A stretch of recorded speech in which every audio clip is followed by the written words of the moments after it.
Bueno, no pretendo, Sandra, Carmelo, que os suicidéis ni que amarguéis las vacaciones a nadie, pero vamos a hacer el ejercicio, no sé si de ciencia ficción, porque yo tengo la sensación de que no es tan ciencia ficción, Ojalá lo de fuese. imaginarnos que efectivamente ya ha conseguido su objetivo, que yo creo que así lo va a lograr, Pedro Sánchez, de que tiene efectivamente el apoyo de todas las fuerzas antiespañolas y cómo sería esa gobernabilidad. Yo creo que hay distintos aspectos en los cuales ellos van a incidir de una forma muy clara. La primera, evidentemente, la ruptura o el intento de ir avanzando hacia esa ruptura de la unidad de España con las consultas estas que le llaman ellos, no vinculantes y demás, es decir, poner ya a España en el jaque absoluto de perder hasta la propia nación. Estoy convencido de que va a haber una vuelta de tuerca brutal en materia de ataque a la propiedad privada, pisos, materia de respaldo de ocupación, en limitación de todo el tema de los precios de la vivienda, de libertad de quien ha comprado una vivienda haga lo que quiera, en materia de subidas de impuestos, en materia de carga contra la libertad de pensamiento para que no te puedas salir de ese feminismo ultra, de esos posicionamientos suyos, etcétera. Pero bueno, vamos a empezar directamente con algunas declaraciones. Se van a quedar a cuadros con algunas, yo creo que a lo mejor la recuerdan. Yo tengo que reconocer que ya alguna de ellas se me había olvidado y corresponde a Yolanda Díaz, la que va de moderada. Bien, pero vamos a empezar con Bildu y sus ataques a la corona. Atención. Una democracia real solo será posible desde la ruptura con la herencia, las bases y valores que representa el rey y su figura. Por ello, consideramos que el rey y la monarquía deben dejar de ejercer su tutela sobre la ciudadanía y sobre los gobiernos y parlamentos que de la voluntad popular emanan. Fíjense que no faltaba uno. Había un representante de BNG, había una representante de Junts, había un representante de Esquerra y el que llevaba la voz cantante era el proetarra. Lo digo porque qué casualidad que son los socios que van a definir la legislatura. Bien, si tú tocas nuestro sistema de monarquía parlamentaria, tienes que tocar toda la Constitución. Es decir, te cargas entera la Constitución, que es lo que buscan. Una vez que te cargas la Constitución, apaga y vámonos. Pueden meter lo que les dé la gana si tienen respaldo, Sandra. Hombre, a ver, yo aquí soy más optimista. Quiero decir, efectivamente, es fácil, la verdad. Efectivamente, hay una amalgama de partidos. El Partido Socialista tiene un problema porque tiene a socios que quieren acabar con la monarquía, a socios que piensan una cosa y la contraria, porque aquí hay una cosa que nos pasa a los españoles o que le pasa a muchos españoles, que es que cuando catalogamos a los partidos, por ejemplo, en este caso independentistas, los catalogamos pues en eso, en función de si autodeterminación sí o autodeterminación no.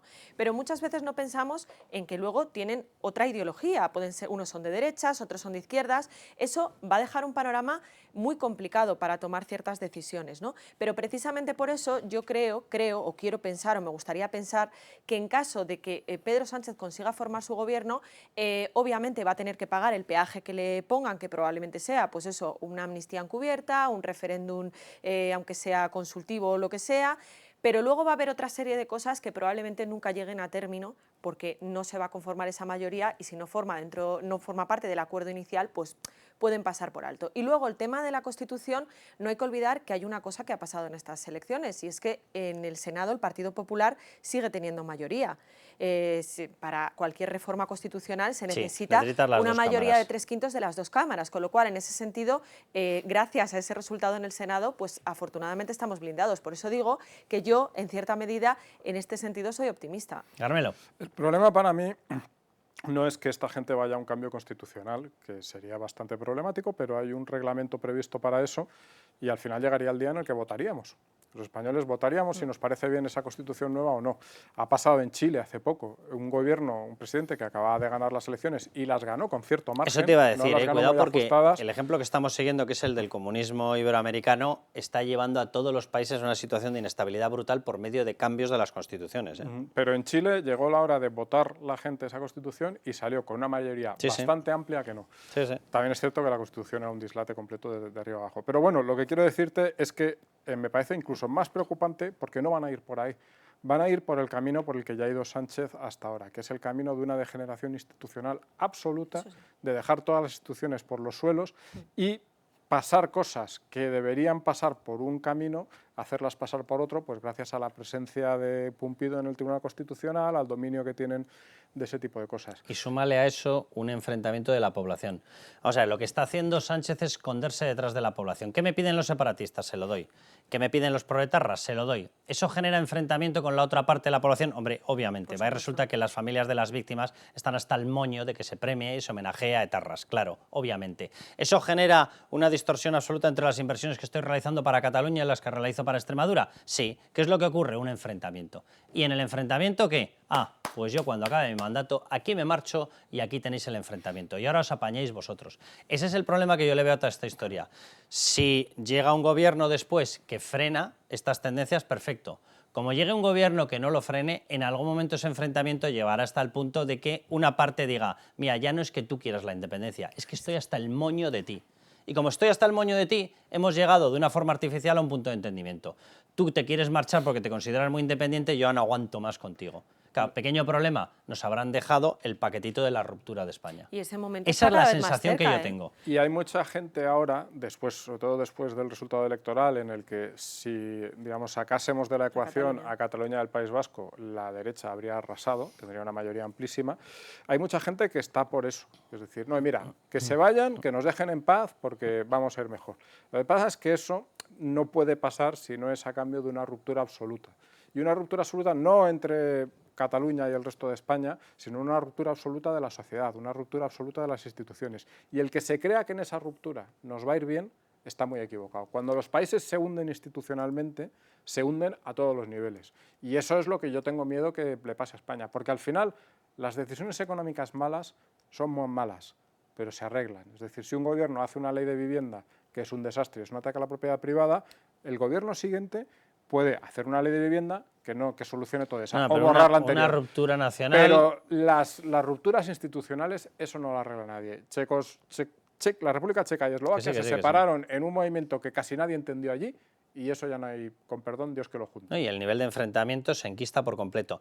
Vamos a ver, porque aquí estamos hablando de Junts, de Esquerra, de Bildu, de partidos. Bueno, el propio Partido Socialista está intentando ya blanquearlos como que fuesen formaciones normales. Pero lo que yo tengo la sensación de que ya ha blanqueado como una formación normal y líderes normales es a Podemos. Bueno, pues juzguen ustedes. Primero, vamos con el del pasado, si es que solo es el del pasado. Pablo Iglesias, escúchenle. ¿Y saben cuál es el acto que simboliza esa proclamación histórica de la democracia? Cuando a un rey, Luis XVI, le cortan la cabeza con una guillotina. Ese terrible instrumento está vinculado a la democracia. ¿Cuántos horrores nos habríamos evitado los españoles de haber contado a tiempo con los instrumentos de la justicia democrática? Esto es lo que dice sobre la monarquía, pero dirán ustedes, bueno, lo dice él, ha sido apartado y ha llegado Yolanda Díaz, que es mucho más moderada. Sí, Yolanda Díaz. O noso monarca, ou a nosa historia, pois non tivera a sorte histórica e profunda, civil, tamén de ter pois cortado a cabeza, guillotinado a un rei. Seguramente os feitos, se foran así, serían diferentes, sin lugar a dúbidas. A nosa historia sería distinta. Y se quedan tan anchos. Estos son los moderaditos del grupo. Ese es el problema, ¿no?, con Podemos y con Sumar, que están consiguiendo blanquear el partido de Yolanda Díaz pensando que no tiene nada que ver con Podemos, y tiene mucho que ver. Obviamente es su esencia, está en el germen de su creación, y además, ojo, porque también ahí vamos a tener muchos problemas, que estamos hablando de los problemas que va a haber dentro del gobierno el Partido Socialista con todos sus socios, pero es que dentro de Sumar también va a haber muchas luchas internas, y Pablo Iglesias y Yone Belarra lo han dejado muy claro estas últimas semanas, ¿no? O sea, que bueno, pues que vamos a una explosión de todo. Bueno, y tú hablas a efectos estrictamente de estabilidad del gobierno. En materia de gestión, y voy a gestión de una cosa que a las familias les preocupa muchísimo, que es que los saqueen fiscalmente, obviamente, o de restricción de derechos, como el de poder elegir un colegio, o el de que tú puedas elegir un sistema de sanidad privado, o el de que no te lo dificulten de tal manera que aunque lo puedas elegir no lo puedas pagar.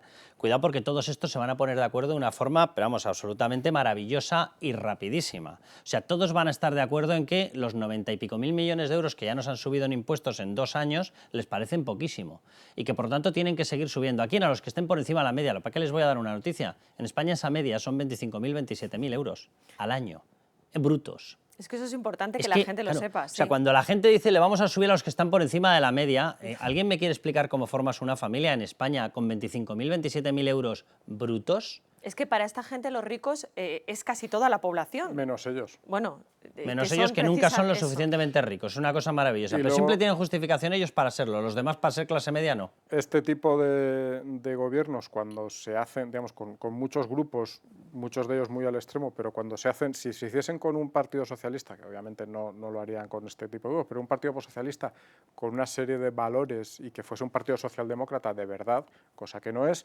pues, hombre, dices, hombre, es que les van a frenar. Pero lo que hemos visto es que ocurre lo contrario. lo que hemos visto es que como a ti tú no crees en nada que no sea mantenerte en el poder y tu interés a cortísimo plazo, con tal de aprobar las leyes, pues tragas con lo que sea. Y eso es lo que ha hecho el PSOE durante toda la pasada legislatura. Al final, las leyes ideológicas, todas se han aprobado tal y como las planteaba Podemos, que además, y con Sumar va a pasar lo mismo, ellos son los que tienen la conexión directa con los separatistas. Es decir, lo estamos viendo, el que Yolanda Díaz es la que manda a negociar a Jaume Asens, porque ellos tienen esa conexión, no el Partido Socialista, no al mismo modo, es decir... Bueno, el Partido Socialista a través del PSC sí tiene esa conexión, ¿eh? Pero no tienen la misma... Vamos, Otra cosa es que no se quieran manchar, a nosotros sí, a España la van a manchar con Puigdemont, pero ellos son muy finos y entonces te mandan, Yolanda da el paso y manda a Jaume Asens, ¿vale? Que no nos manchemos, que no nos saquen una fotografía de una persona del Partido Socialista negociando con Puigdemont. Es que hay que mantener el relato, es que eso es lo que les importa, mantener el relato. De todas formas, y volviendo al optimismo que yo decía antes, por poner una nota discordante, es verdad que no hay que olvidar que en esta amalgama de partidos está el PNV. El PNV hay muchas cosas por las que no va a pasar, o quiero pensar que no va a pasar. Entonces, bueno, pues a lo mejor en algunos aspectos puede actuar de freno. Hombre, yo creo que el PNV, estamos hablando de un partido... Pero como lleva actuando en los últimos 40 años, ¿te refieres? Bueno, yo creo que es un partido que en muchos aspectos es un partido que obviamente podría estar más cerca de Feijóo que del Partido Socialista. El PNV está bastante a la derecha de Feijóo, pero bastante. Mira, además. Bueno, Lo que pasa es que ellos tienen, digamos, han construido una especie de cosa por la que al ser separatista ya no eres de derechas. Mira, pero precisamente por eso creo que hay algunas cosas, algunas excentricidades que se puedan plantear en materia económica o en otros aspectos que a lo mejor el PNV dice, ojo, una cosa es que yo te haya dado la investidura y otra cosa es que pase por el aro de todo. Ya más optimismo a estar en manos del PNV, de verdad y que yo eso no lo acabo de ver como optimismo. Mira, el nacionalismo, por desgracia, después de haber tenido que convivir con ellos y haberlos sufrido por todas partes, te das cuenta de que los partidos regionalistas acaban en nacionalistas, los nacionalistas en separatistas y los separatistas en golpistas. O sea, y por desgracia es como el polluelo saliendo del huevo. O sea, es que no tienen otra salida. Y como para ellos es una cuestión de sectarismo máximo, su racismo, porque consideran a los demás inferiores, pero por eso no estoy tienen que llevar mejor... hasta última instancia esa faceta destructiva. Pero no estoy hablando por eso no estoy hablando de leyes ideológicas, no estoy hablando de... Pero si hay leyes ideológicas, digamos, a cambio de... O sea, hay la ley que sea a cambio de un avance que ellos consideran fundamental. Eso sí está claro. Decir, mira, si tú consideras a las personas personas, no ves ningún matiz regional cultural, pues claro, de raíces y de cánticos provinciales, pues claro, y a partir de ahí se acabó. Ni ves factores diferenciales como para montar un partido por una cuestión regional, no es verdad, no es verdad. Ni ves factores diferenciales por una cuestión nacionalista, menos aún cuando saltas ya a la fase separatista, ya cuando te conviertes en un golpista abierto. El PNV tiene metido en el Parlamento Vasco desde hace ya unos cuantos años la tramitación de un nuevo estatuto que asegura que ellos están ya autodeterminados, según ese estatuto, que obtendrían esa autodeterminación de forma inmediata y lo que piden es simplemente el reconocimiento, y tienen la caradura, la maldita caradura, de decir que en su estatuto son más civilizados porque ellos, según se autodeclaran autodeterminados, piden la reincorporación y como ellos tienen el derecho a autodeterminación, se reincorporan en España a efectos de financiación. Mira, majo, te coges las maletas y te vas con las maletas y la boina a donde te quieran aguantar. O sea, encima te vamos a tener que seguir pagando. No solamente nos vacilas y te autodeterminas, sino que después de autodeterminarte encima nos echas la boina como si fuese un frisbee. O sea, yo lo siento, pero o sea, desde luego confiar en PNV yo no es que no confíe. No digo que confíe, o sea, es evidente que no, y es evidente que en materia ideológica pues está claro, o sea, es que no podemos vender una cosa que no es. Pero a mí me gustaría pensar que en algunos aspectos, que hay algunas cuestiones que todavía no sé si votar en contra, pero que a lo mejor no se lo ponga tan fácil. En el mantenimiento de la corbata y la chalaparta. Yo creo que son las dos cosas en las que se bloquearían. Bueno, vamos con Esquerra. Estos también pasan ya por ser de los normales, yo de verdad. Bueno, vamos con el mismo ejercicio. El pasado, ¿vale? Joan Tardá. El Parlamento de Cataluña dirá lo que le dé la gana. De hecho, lo que quieran los catalanes representados en el Parlamento de Cataluña. Y si el Parlamento de Cataluña quiere reprobar al rey, pues lo reprueba. Solo faltaría.